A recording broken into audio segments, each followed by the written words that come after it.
Right guys, here's another video. I've finally added my last fish today, well a while back now, say today, and it is a pair of blue striped clowns. They don't look blue on the film, but I can assure you they are. You can kind of see it, but it comes out miles better when you see them in the flesh. There's the big female there. You got the little male just hiding out in my torch. Torch isn't liking it that much, as you can see, nowhere near as big. I've got obviously the big toadstool next, which they do hide in as well. The female loves the toadstool. I'm hoping in the next few days, week tops, to pick up a nice anemone for him. I'm just trying to find the right one.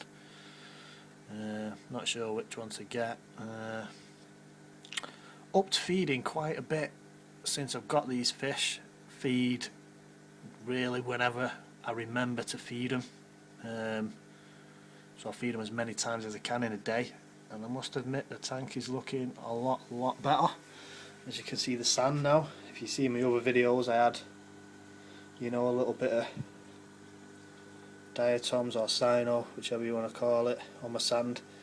And since I've upped the feeding, I have added a bag of Purigen into the back. I don't think it's done that much. Obviously it polishes the water a little bit, but I mean, I was running ChemiPure Elite and whatnot to combat the cyano, but still, you know, I was getting it, so I got rid of that, put in the Purigen, and then since then I've kind of had a nice good sand. As you can see, my deep sand bed is coming along quite a bit. You can see there a lot of life in there, a lot of tunnels. It's quite hard to see on the film, the actual tunnels from the critters and stuff, but yeah, that's where the maroon cloud's dug out, because she sleeps underneath the hammer coral there at night. He's looking quite good. I've got a royal grammar in the back there. Yeah, picked him up from abyss. Did pick him up in a pair. I did have a pair of grammars, but I had a yellow-tailed damsel in the tank at the time, if you see on my other videos, and I put the grammars in while the yellow-tailed damsel was in, and unfortunately the yellow-tailed damsel didn't take to the smaller grammar. Big mistake on my part. Tried really hard to find a pair of royal grammars, waited for an awful long time to get a pair. Stumbled across a pair in Abyss Aquatics up in Stockport, only 10 minutes down the road from me. Stumbled upon a pair in there, bought them, only, you know, still only £18 each. I thought yes, and then the little yellow-tailed damsel didn't take a liking to him and killed the smaller one. So yellow-tailed damsel obviously had to go then. But apart from that, everything's looking good.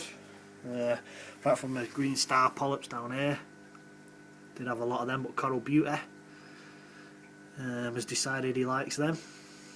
He's in there, he's hiding at the back. I don't know if you can see him, I'll try to get the light on him, but he's in there, sulking today for some reason, really doesn't want to come out, doesn't want to feed today.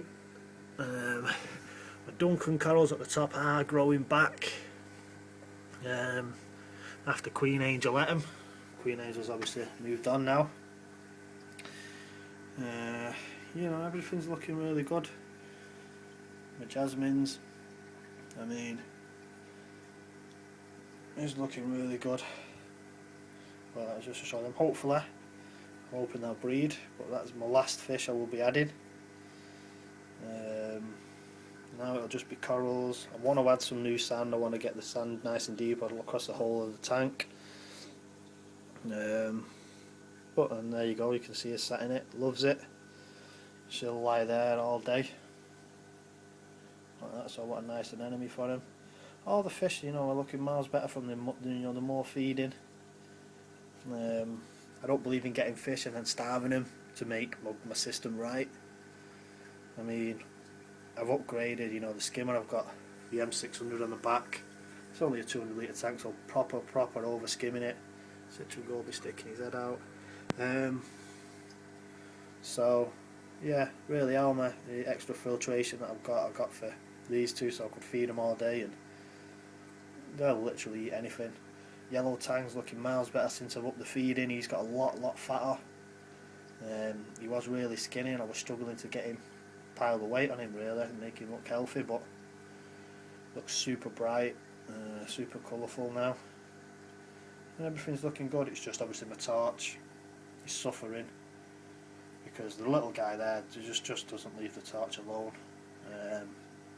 Just mires him all day, and then at night you can't even see the little guy, you can just see his head sticking out when he buries himself in the torch. Torch is not liking it, so. But that'll be this video, and then hopefully if I pick an enemy up this week, hopefully as soon as I find a nice one for him, one big enough to handle the big female and it's not going to upset her, I'll make another video and show you how they're settling into them. Alright, bye.